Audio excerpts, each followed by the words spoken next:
Hello, Nay. Magandang araw po. Ayan. Nay, magtatanong lang po ako sa inyo. Okay lang po ba? Okay lang, sir. Okay lang po. Taga dito po kayo, taga Manila po kayo, no? Yes po, taga dito. Nay, tatanong ko lang, Nay. May maingay-ingay na umuugo ng mga balita ngayon about sa mga impeachment trial sa Vice Presidente at sa ating Presidente ng Pilipinas, si PBBM. Kung ikaw tatanungin ko, Nay, sino ang gusto mo magkaroon ng impeachment trial? Ang Pangulo o ang Vice Presidente natin?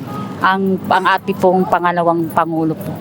Bakit po ba? Bakit naman po siya ang gusto niya magkaroon ng impeachment trial? Kasi po may mga akusasyon sa kanya na hindi pa niya na ipaliwanag. Tsaka may mga nakita ding ebidensya na kailangan harapin din niya at ipaliwanag niya kung ano yun. Kagaya nung mga mga malabas na mga Confidential fund. opo, mga ganun po. Kailangan ipaliwanag niya. Ang Pangulo, bakit si Pangulo ayaw mo ma-impeach? Kasi po gumagawa sa may nag-ano na po sa kanya pero bago man po may nag-akusasyon sa kanya, gumagawa na siya ng investigasyon.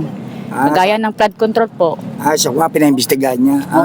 So para sa iyo, ma'am, ang dapat magkaroon ng impeachment trial ay ang Vice Presidente. Yes po. So anong mensahe mo po sa mga kabataan ngayon, sa mga naniniwala sa mga fake news, ma'am?